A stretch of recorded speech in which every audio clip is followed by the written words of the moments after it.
This is the Marketing Podcast Network.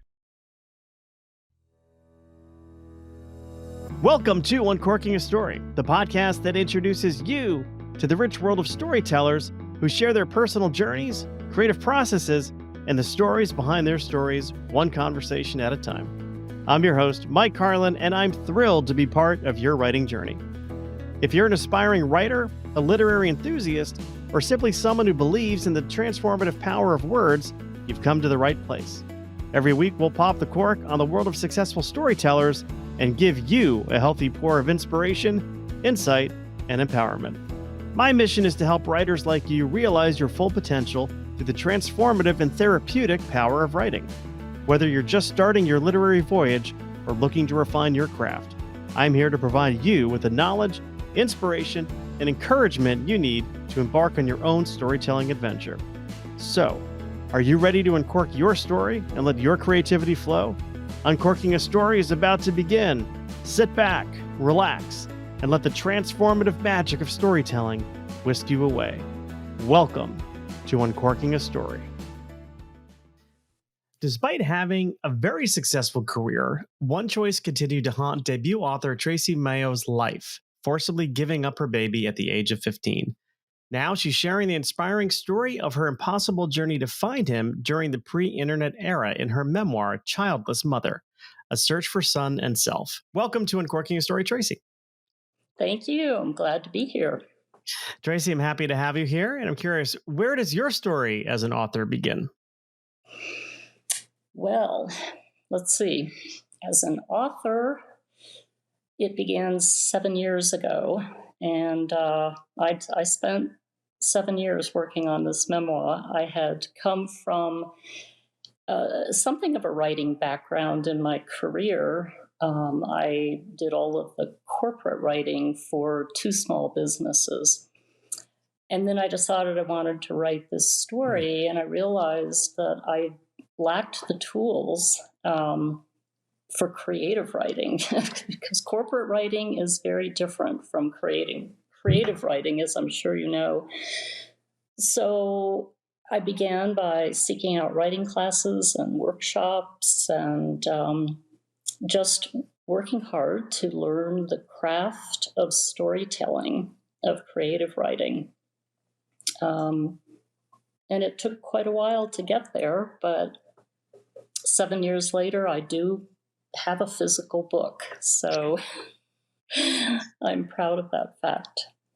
Well, let's go back in time a little bit and tell us sort of where this story actually begins. Because I know, as we read in the introduction, you gave up a baby for adoption. Tell us a little bit about that period of time in your life and what led up to that. Well, it begins in 1968. I'm 13 years old. I'm the only child of a upwardly mobile military family. I would say a high-ranking naval officer and his socially ambitious wife is probably the best way I can put it. And we were moving for the 8th time in my 13 short years. And really all I wanted was a normal adolescence. I wanted to have lasting friends. I wanted to feel rooted. What I got was a pregnancy at 14, an exile to a home for unwed mothers, where I was given a fake name, my identity erased. And so the story begins with the rootlessness that military families sometimes feel, and I certainly did. I also think there was something about those years of upheaval, political upheaval at that time. And I've always sort of wondered in reflection if there was any way in which that upheaval sort of percolated its way into my own family structure. I'm not sure about that. But anyway, that's the era we're talking about. I became pregnant, and of course, this is pre-choice era. In 1969, my baby was born in 1970. And I basically was told that I had to give him up for adoption and we were never going to speak of it again. And indeed, we never did in our family. He was never discussed or mentioned. There wasn't a lot in the way of, well, there was no counseling at least offered to me. So between society's stigma against unwed mothers at that time, and I think the military community, which had its own rules and standards and codes of behavior, it was a tough time for me to navigate. Yeah, I mean, not to mention that for anyone going through those early teen years, kind of moving through the mid-teen years, there's a lot. There's a lot of changes happening in your body, and then of course culturally that putting the having a baby thing aside, and I don't mean to trivialize that, but for anybody, it's a hard time to go through, and then layer on top, Hmm. this event that happens to you, which you're basically told, you'll forget it ever happened, or try to forget it ever happened, and of course, how do you forget something like that? Right, exactly.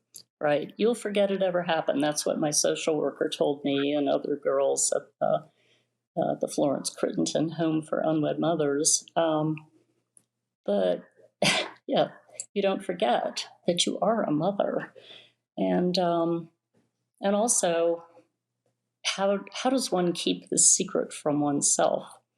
Um, that's an absolute impossibility. Yeah. Yeah, that would have to involve a lot of cognitive dissonance, I imagine, to try and Hmm. convince yourself that something didn't happen. Right. Um, well, let's fast forward a little bit to the point of time in your life when you decide to seek out your son. And I know, and I mentioned in the intro that this was the pre-internet age. So walk me through what that thought process in terms of, okay, well, you've decided to do this, go on this journey, go on this quest, if you will. What led you to that point?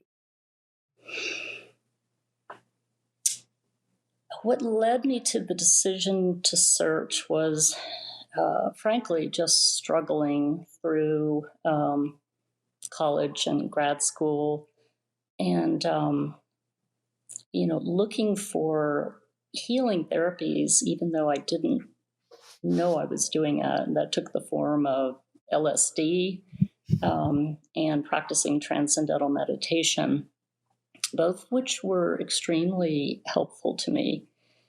And it was actually after my first meditating experience, I was very, frankly, blown away. And I was on my college campus looking at an incredibly beautiful tree. And I had this deep desire to be rooted like this old tree. And I remembered that my social worker had told me that when my son turned 18, if he wanted to find me, he could go to the agency and get what they called non identifying information, basically clues. He could possibly find me. And so I made a pact with myself at that time. And I said, okay, I'm going to give him the years between 18 and 21, and fully an adult, to search for me. And at 21, if he hasn't knocked on my door, I hereby give myself permission to search for him. Yeah. And it was a way to survive the next group of years. And I knew it would be a long wait, but it really helped ground me to know that I had a goal in mind and there just wasn't this complete loss and grief with no end in sight. And of course, I had no idea how I possibly would find him, but I didn't really reckon with the difficulty of that until I actually began the search, which was when he was 22, because at 21, he hadn't knocked on my door. Right. Yeah. He didn't make the first move. No. Um, I want to go back to that period of time in your life when you're experimenting with LSD and you're doing the transcendental meditation. And I guess I really want to get a better understanding of the role that transcendental meditation played in your healing process. What more can you share about that? Hmm, that's a little bit difficult to answer, but I think the primary answer is that meditation, and for me, transcendental meditation, allows for thoughts without judgment. And even though I had been forced to give my baby up, which I did not want to do, I still carried a tremendous amount of guilt around because I had signed the papers, I had agreed to it. And always in the back of my mind, I just felt guilt and shame. And TM just teaches you that your thoughts are your thoughts and they can take you where they go, and you aren't to be judged by the content of your thoughts. And that was just very quieting and helpful for me. Yeah, I think we do a really good job as a culture of making other people feel guilty and shameful about Mm-hmm. choices that we make, and we, oftentimes kind of carry these, this guilt, this shame, this resentment against ourselves around with us for long periods of time, and what that serves to do is make us sick. It puts us in a state of disease, and Absolutely. it's I've heard other people talk about the role that transcendental meditation and even experimentation with psychedelics, how that can help relieve those feelings. And it sounds like it was somewhat helpful for you, but you still had this urge to find your son. So when he turns 22, as you mentioned, he hadn't made the first move yet. So what do you do? How do you start this quest? Mhm. Well, it, all I had to go on was really his birth date. And so when I decided I was going to do this and I really started thinking about what it would entail, I realized it was going to be a daunting exercise. Um, as you mentioned, pre internet, pre DNA testing, pre cell phones. So I had to put boots on the ground, go down to the area in which I had relinquished him, which was Tidewater, Virginia. I did have the assistance of a search and support group that I'd found my way to. And there were a lot of people who had experience in searching for someone when you don't know who you're looking for. I did not know his adoptive name. So my mission was to match his birth date with a surname. And how would I get that surname without access to databases? Well, I went to a military library because I had reason to believe his father was in the military, because where I relinquished him was an area where there were probably 12 military bases. Searching for men in the service who were active duty between X years and this year that I guessed would be the right age group for the father. I went to a library and looked at microfiche, trying to find a notice that sounded like an adoption rather than like a birth. Some crazy stuff. I discovered that the records for Florence Crittenton had been archived at Old Dominion University. And I knew that that wouldn't help me find him, but it was validating to see that I was actually in a handwritten little booklet. And they had actually been born on the day I remembered and at the time I had remembered. And this sounds strange, but I had been told for so long that this didn't happen, that to realize that it hadn't been a dream, that I really had given birth to this baby when I thought I had on the day I had, was so affirming. But anyway, I'm probably going on too long. It was a near impossible task. Oh, the other thing I did was go to the courthouse, or many courthouses actually, in the hopes that what was at the time a sealed record would have been inadvertently placed in a public record for family, situations.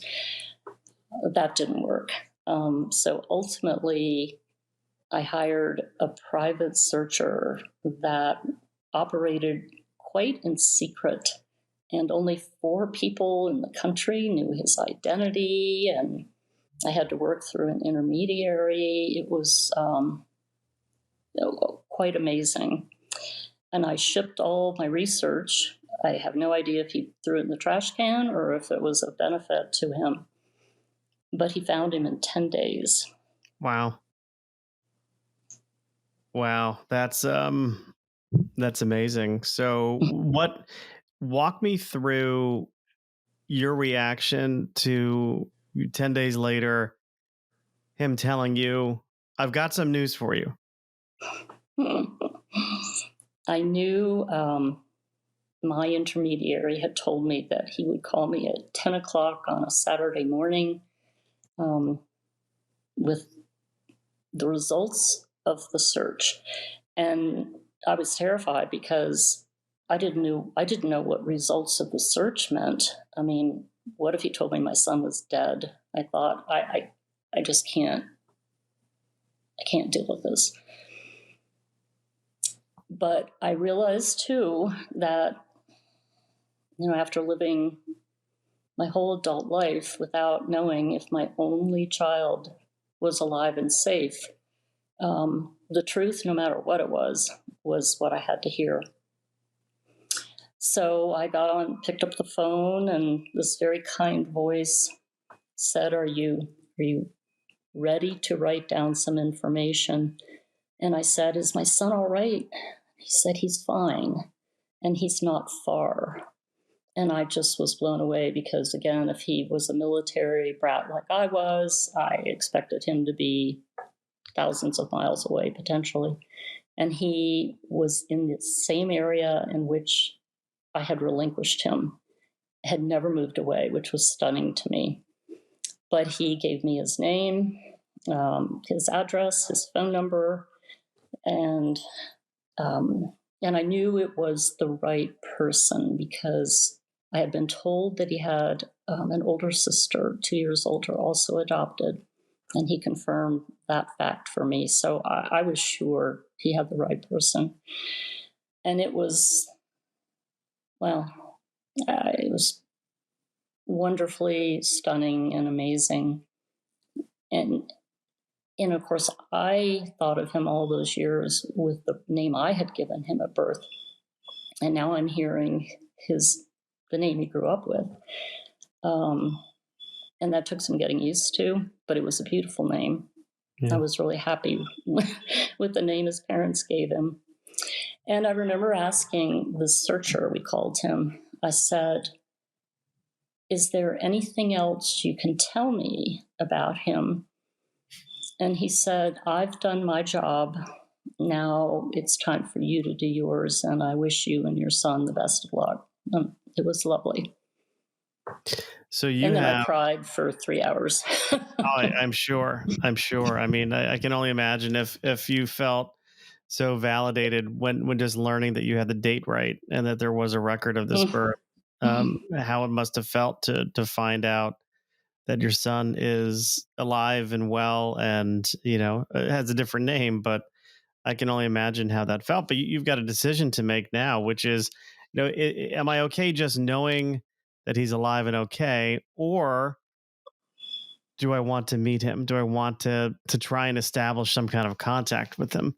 And obviously you chose door number 2 there, but kind of walk me through what that was like and how you approached it.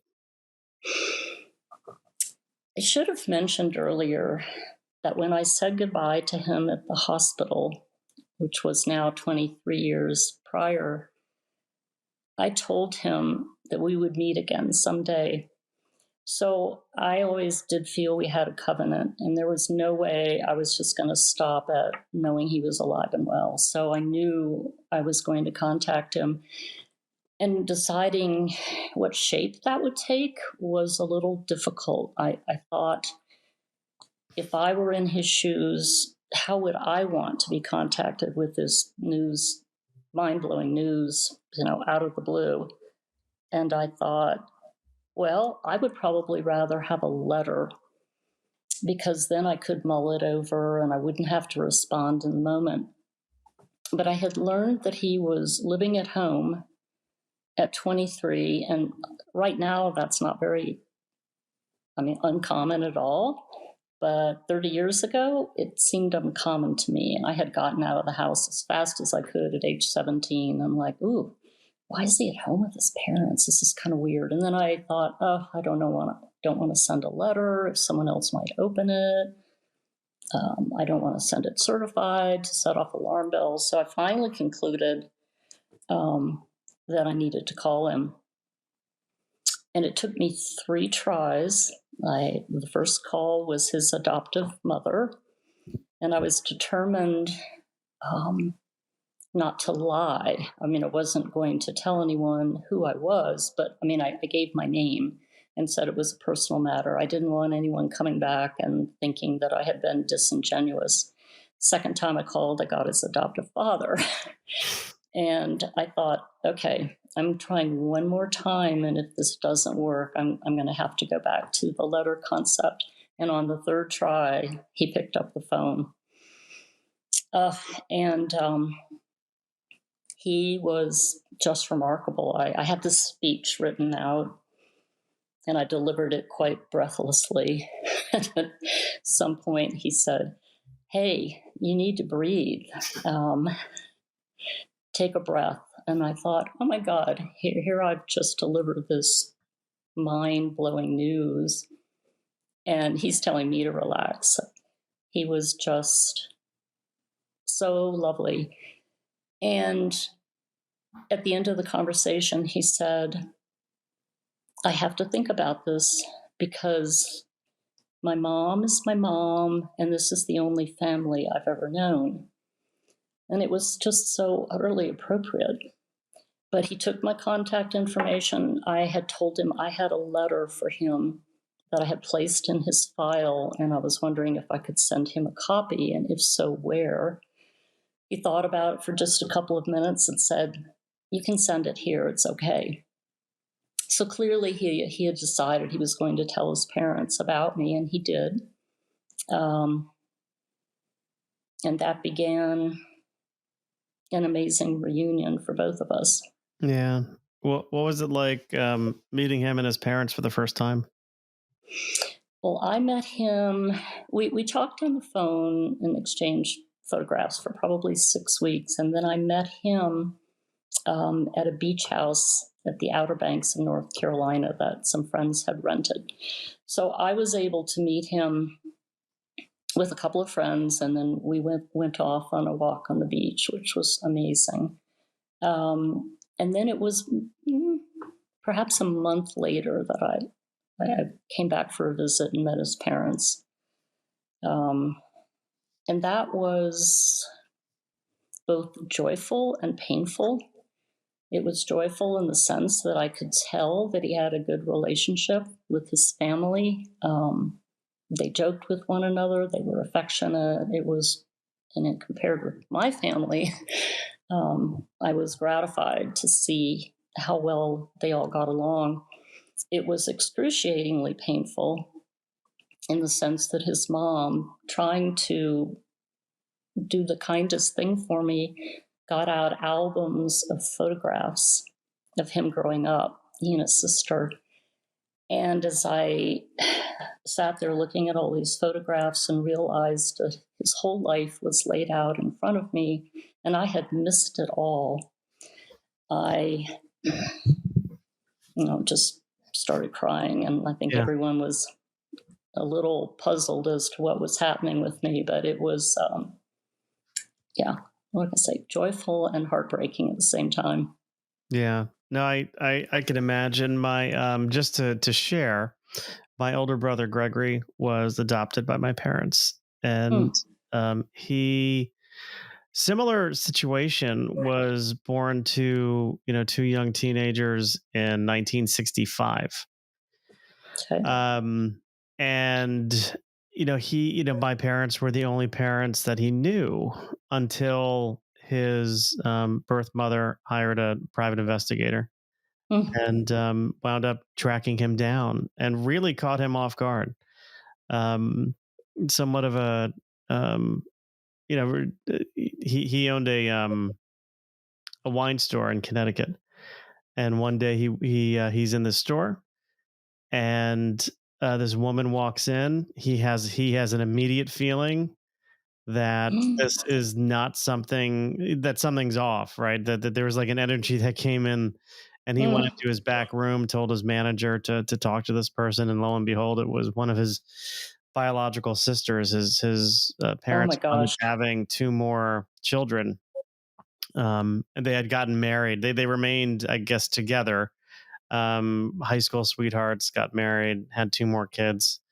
Um, and this was my brother's biological sister Mm. who came into the Wow. store and initiated contact. And it was very hard on him.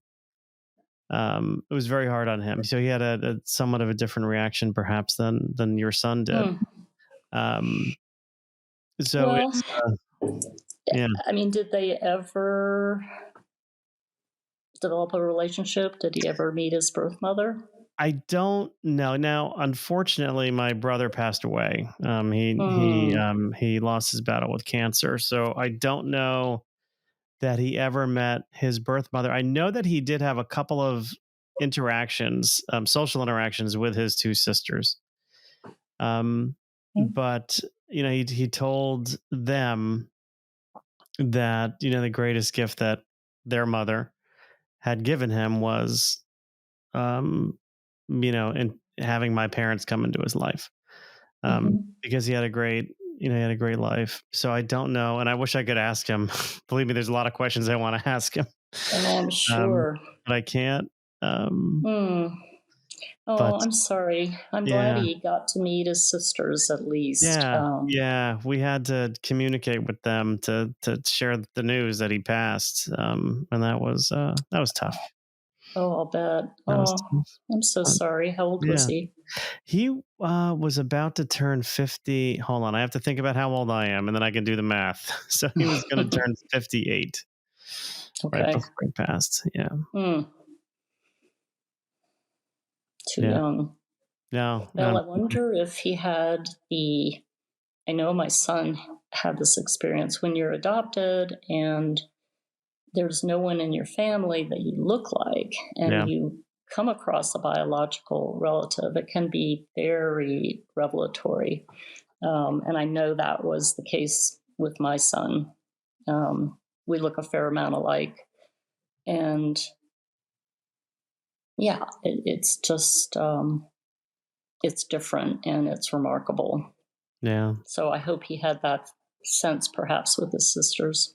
yeah. I saw a picture of one of them, and they look strikingly similar. Mm, Dark hair, lovely. blue eyes. It's a beautiful combination. But I don't want to steal the spotlight from you, which I somewhat did a Quite little all bit. right. I want to get to the point where you think about this experience and feel compelled to write about it, because it is a lot to go through. It is writing a book. I know I've written a few. Hmm. It's a labor of love. It is not. It's not for the faint of heart, and especially writing something so emotionally. Um, what's the word I'm looking for? Charged. Um, Wrenching. Yeah. yeah, wrenching. Yeah, because you're reliving it. I mean, you got to put it all on paper. You got to get it out there, and it requires a tremendous amount of vulnerability. So, what was your approach to writing this? Well, I decided pretty shortly after I felt confident in my relationship, my newfound relationship with my son, that I wanted to get this story out. I wanted to share it both because there had been a lot of trauma for me that ended up being partially resolved by my son's forgiveness. And I wanted to let other women know that this was possible for them. But I also wanted to do more healing myself. And I knew that I had to unearth these painful memories and get them out in the open for me to finish healing. It wasn't enough just to have found my son. I had to, it was almost like initiating an inquest. Mm-hmm. You know, what exactly had happened to me? And I had been told, to bury all of this. And somehow I just knew it was essential to recall in excruciating detail everything that had transpired. And that's part of the reason it took 7 years. It was difficult and painful and sorrowful. But at the same time, this is a hackneyed term, but it was cathartic, to really excavate these memories. And I just knew it was necessary. When you were going through that process, and this is somewhat of a dangerous question for me to ask people, because I've asked people a question like this, people who have come on the shows sharing, severe illnesses. But I've been trying to adopt this mindset of life happening for us, not life happening to us. So the question that springs from that is, what potential gifts might this experience have given you in the course of your life? You mean the overall experience of the experience of having becoming pregnant at 14, giving up your son for adoption, finding him later in life? Are there any gifts that this Right. experience has given you? Oh, very much so. I am undoubtedly a richer person, a wiser person. And watching my parents as I grew up, again, just being very socially conscious, very, loving of the military tradition, just in that mold of success and potential wealth. I realized that had this not happened to me, I may have turned out to be, frankly, shallow, like my mother.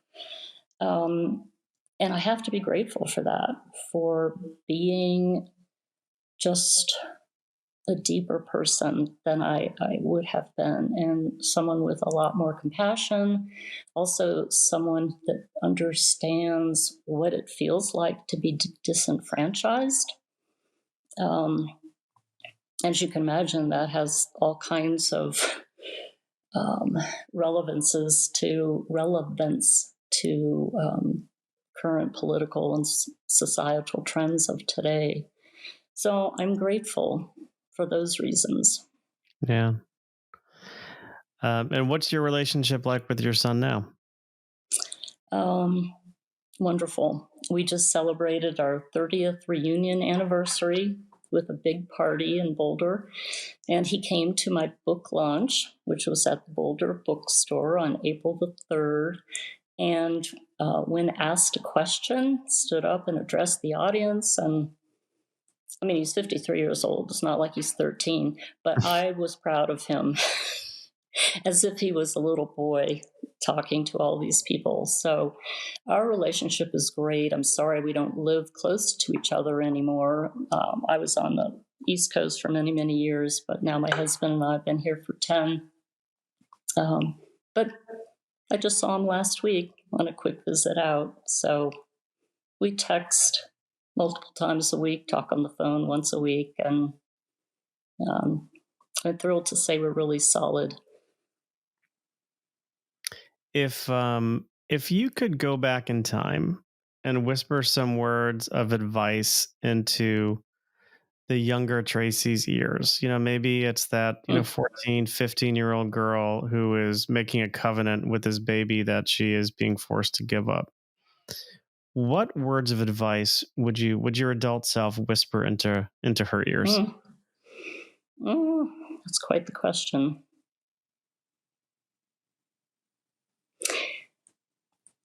I think I would say, no matter what everyone is telling you about the importance of forgetting, what you really need to be is determined to remember.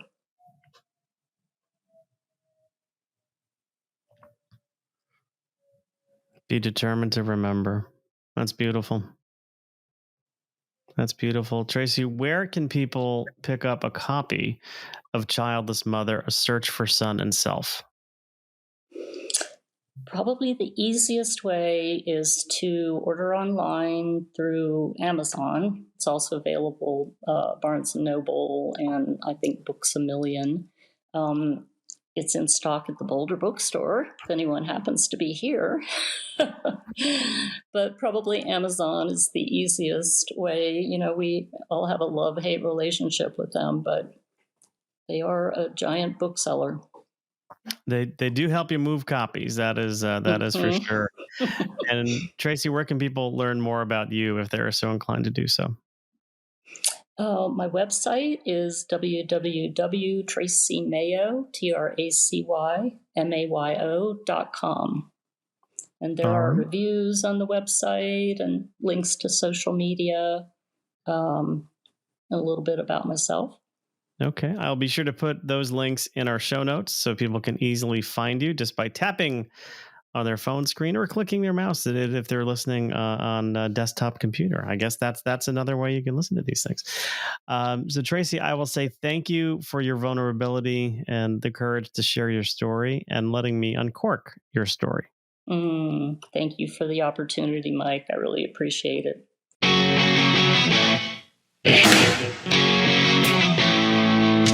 Thanks for listening to Uncorking a Story. If you'd like more information about today's guest or to find out more about Mike, go to uncorkingastory.com. If you enjoyed the show, please subscribe, rate, and review us at Apple Podcasts, Spotify, or wherever you get your podcasts. Tune in every week to hear Mike Carlin uncork a new story.